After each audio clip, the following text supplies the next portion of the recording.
Fala, gente, como vocês estão? Meu nome é Lucas Paiva. Mas vocês já sabem disso. Eu acho, né? Se você não viu o outro podcast, é melhor você voltar no episódio piloto e assistir, também conhecido como episódio 1. E eu sou a Thaís. E hoje a gente vai falar de um assunto muito importante, eu acho que se não o mais importante da vida de quem é casado. E também com quem vai casar, né? Também. Você que é solteiro, você que se relaciona, tem algum tipo de relacionamento com alguém, inclusive a amizade. Isso daqui serve para amizade, para todo tipo de relacionamento, né? Mas vai falar sobre o nosso pior inimigo. Que ele tá bem mais perto do que a gente imagina. Não Que são é as dívidas, nem os parentes. Dependendo do parente também é um problema. Para alguns, a sogra. Não é meu caso, eu amo minha sogra. A minha eu também amo. Eu vou falar aqui que a minha sogra vai assistir. É verdade. E Inclusive, eu gosto mais da tua sogra do que da minha. Ai, gente, e esse inimigo que ele tá bem mais próximo do que a gente imagina é o ego. É o ego. E como é um inimigo. E hoje a gente vai conversar sobre por que no casamento dá certo quando nós colocamos Cristo no centro e quando a gente tira ou a gente ou o nosso cônjuge do centro das nossas vidas. A verdade, dona Thaís? Sim, senhor, meu marido. Eu lembro que no início do nosso casamento, todo o primeiro ano de casamento, né, a gente sempre ouvia que era o mais difícil, né? Que aquele primeiro ano onde a gente está se adaptando, a gente vem de... Só que esse nosso um ano teve uns 1000 dias, né? Teve 365. Ai, dizem que esse primeiro ano, logo, né, quando a gente casa, que esse primeiro ano, ele normalmente é o mais difícil, porque, né, a gente tá vindo de casas, de lares diferentes, a gente, né, vem e casa, vai para, né, os dois para dentro viram um lar. E eu lembro que no nosso primeiro ano foi bem desgastante, assim, bem difícil, a gente discutia bastante. E para ser bem sincera, eu não lembro bem o motivo das nossas discussões, mas eu consigo lembrar do impacto que essas discussões eles trouxeram para o nosso casamento, né? É muito verdade o que a Thaís falou e também é uma verdade que existe um trio que atrapalha muito qualquer relacionamento, que se chama imaturidade, orgulho e ego. Esse trio ele é tão poderoso que ele tem o poder de transformar qualquer discussão, por mais simples que ela seja, em uma grande guerra. Isso sempre nos levou a um pensamento de sempre querer provar quem estava certo. Então não era pelo o que estava certo, mas sobre quem estava certo. Quando a gente vive de uma forma vaidosa, de uma forma orgulhosa, de uma forma egocêntrica, a gente não quer saber o que é certo, a gente quer saber quem está certo. E geralmente a gente puxa para o nosso lado. É por isso que eu digo, o maior problema dos casamentos modernos não são os fatores externos, mas o ego que vive dentro dos nossos corações. Porque sempre quando eu tento provar um ponto, sempre quando eu tento provar que eu tô certo, eu transformo o meu cônjuge em adversário e não em parceira. Exatamente, gente. O evangelho ele nos mostra que o seu marido nem a sua esposa foram chamados para ser o centro desse relacionamento, né? O evangelho nos mostra que o Senhor ele precisa ser o centro do nosso casamento. Inclusive, isso está na Bíblia e está lá em Filipenses 2:3 que diz assim: nada façam por ambição egoísta ou por vaidade, mas humildemente considerem os outros superiores a si mesmos. Em Provérbios 16:18, fala assim: o orgulho vem antes da destruição e o espírito altivo antes da queda. Então, ponto aqui que a gente quer falar com vocês, gente, depois dessa introdução maravilhosa, é que, na verdade, quando o ego manda, eu começo a ver a minha esposa como inimiga e não como parceira. E quando eu coloco meu marido, quando eu coloco ele no centro da minha vida, como se ele fosse... colocando ele num papel de Deus, ele não vai conseguir suprir essas expectativas, porque não é esse o papel dele, né? Na verdade, é muito pesado para as pessoas, né? Fazer o papel de Deus. E às vezes a gente coloca o ego, que na verdade eu me coloco no centro da minha vida, eu sou egoísta. Mas, na verdade, a idolatria também é um problema no casamento. Quando a gente coloca o marido ou a esposa no lugar de ídolo.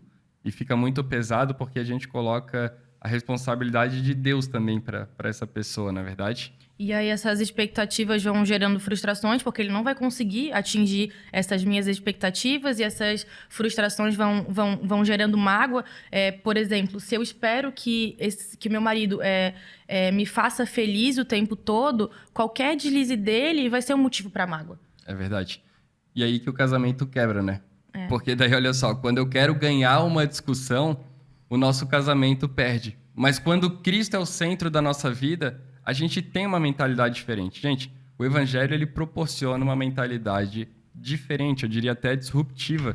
É algo que as pessoas que não são crentes, as pessoas que não conhecem Jesus, acham um absurdo a maneira como a gente vive, né? A palavra ficou muito famosa aí nos últimos tempos, a cosmovisão, né?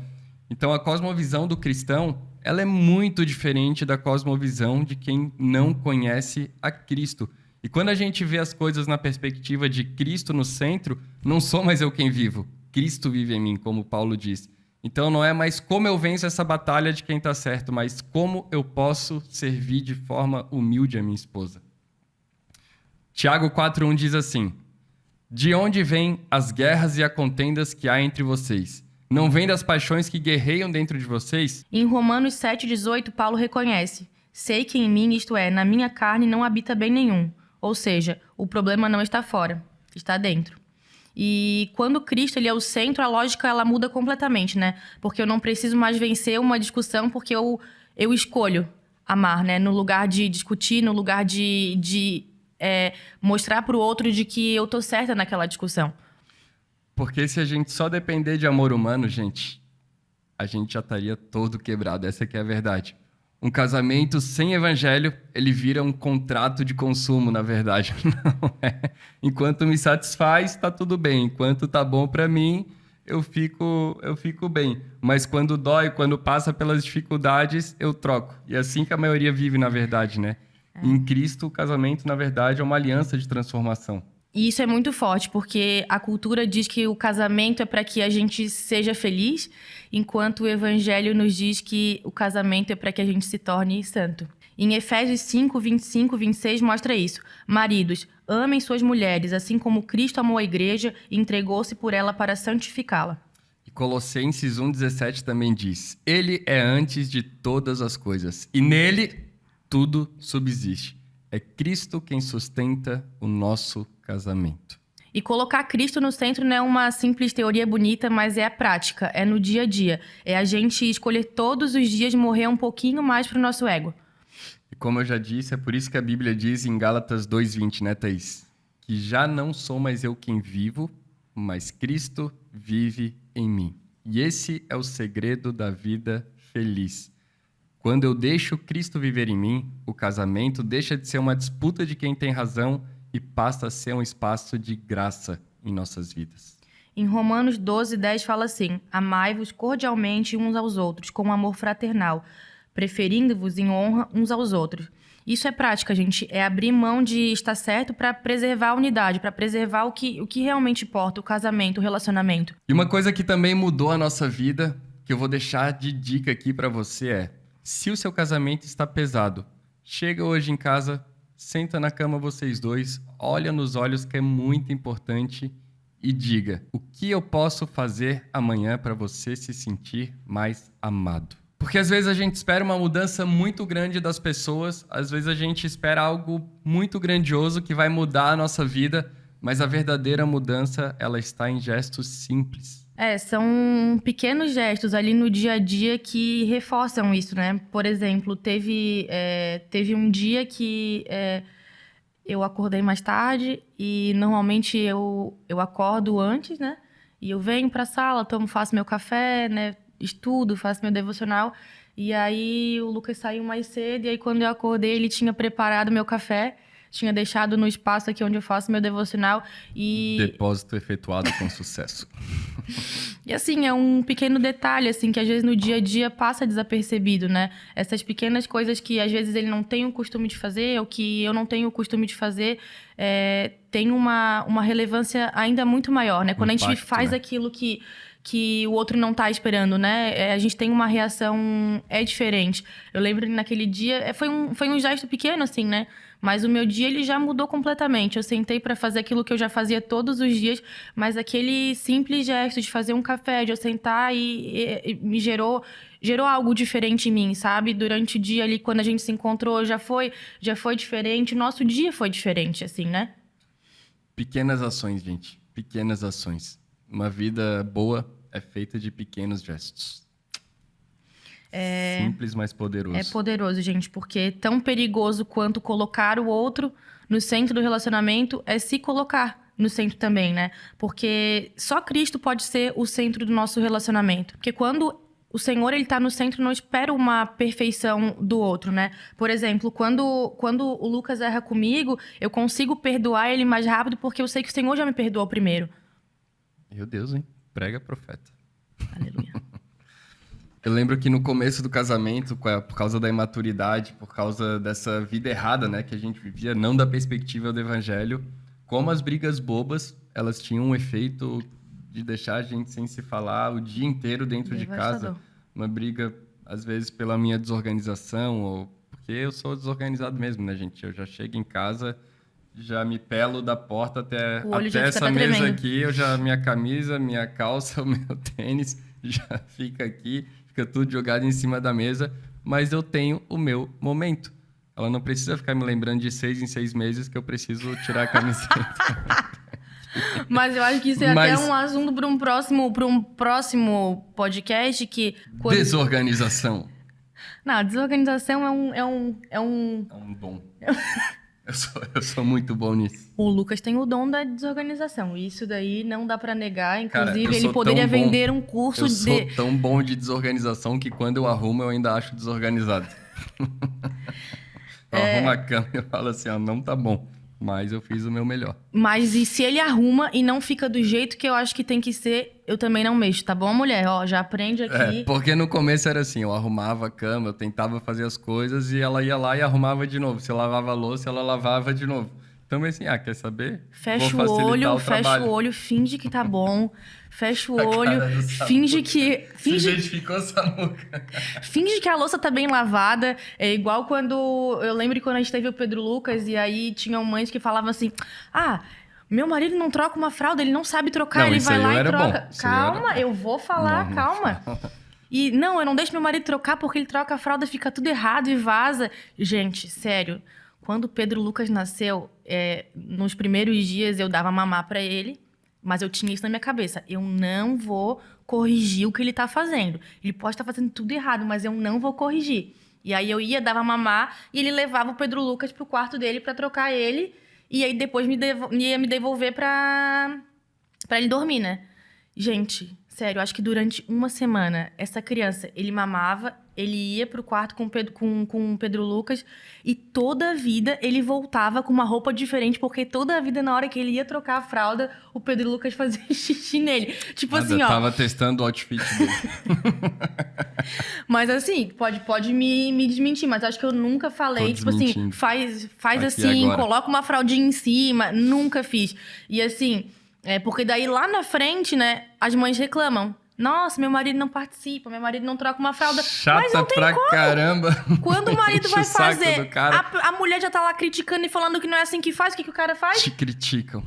Tá bom, então também não faço. Não é assim, também não faço. É bem isso. Mas isso é um assunto para um próximo... Para um outro podcast, mas para de brigar por coisa boba. Para de brigar por coisa boba.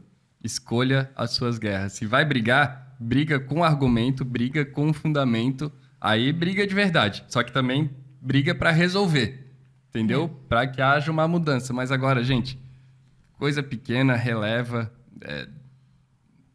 que o tempo, às vezes, a maturidade muda a cabeça da pessoa. Hoje, com mais maturidade, eu não faço as mesmas coisas que eu fazia no começo do casamento. Tem coisa, óbvio, que é dificuldade minha, que eu não consigo fazer, mas eu tento fazer o meu melhor, né? Eu melhorei bastante também. Acho que isso é muito importante. Acho que não só o Lucas melhorou, mas também as coisas mudaram quando eu comecei a olhar com uma outra perspectiva, né? De que quando a gente se casa, a gente casa com uma pessoa, a gente casa com as bagagens positivas e as bagagens negativas que essa pessoa está trazendo. Então, quando eu comecei a me colocar no lugar dele e entender o porquê de ele agir de uma forma ou os hábitos, as coisas mudaram completamente. Eu lembro de uma discussão, de uma briga que a gente teve, e foi uma briga muito intensa, assim, das poucas vezes que eu vi o Lucas chorar.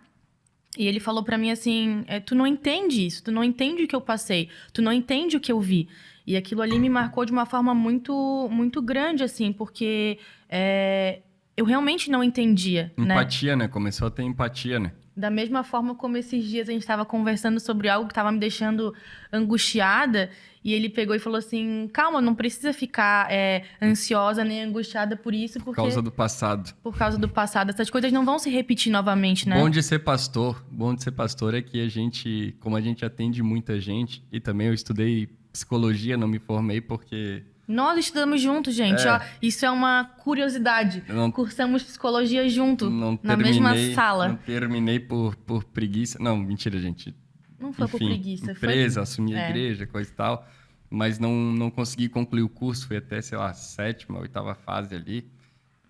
Inclusive, pegam muito no meu pé para eu terminar essa faculdade de psicologia. Só falta o diploma. Mas a gente sabe muito como as pessoas, elas relacionam as coisas, né? E quando eu vi esse comportamento da Thaís, eu entendi que era com algo do passado dela, que ela passou com os pais, etc. Eu falei assim, ei, tu não tá mais lá.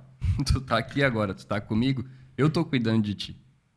Pelo menos era para ela ficar tranquila com isso. Não, mas é uma verdade. Aquilo ali realmente me tranquilizou, me deixou mais calma, de saber que eu realmente não estava sozinha naquela situação, né? Que o meu marido me entendia, que ele entendia o porquê de eu estar me sentindo daquele jeito, né? Não que naquele momento, pronto, eu esqueci, não tô mais nervosa nem ansiosa com aquela situação, mas aquilo ali me trouxe um alívio de saber que o meu marido me entendia, né? E isso é tão importante pro casamento em si, né? Muitas pessoas se casam e falam e conversam sobre o superficial, né? Sobre aquilo que aparentemente a gente consegue ver, né?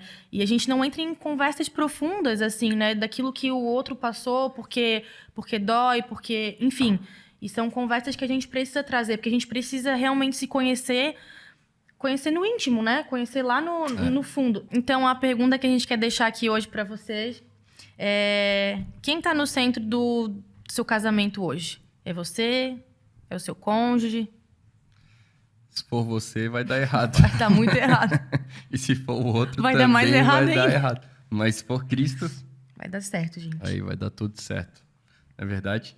Então, compartilha esse episódio com alguém. Eu tenho certeza que vai falar muito aos corações, né? Também lá, segue a gente no Instagram. É importante você deixar um comentário aqui embaixo, tá? É importante também você dar um like nesse vídeo, porque nos ajuda muito. E uma coisa que eu quero pedir também, deixa a pergunta aqui embaixo, que a partir do episódio 4, a gente vai começar a responder perguntas. A gente está no episódio 2, a gente vai gravar daqui a pouco o episódio 3, por isso que a gente não vai responder nesse próximo. Mas, para o episódio 4, a gente quer começar a fazer um quadro só respondendo perguntas. Aí você deixa aqui embaixo qualquer pergunta que a gente responde, tá bom? Deus te abençoe. É isso, gente. Até o próximo episódio.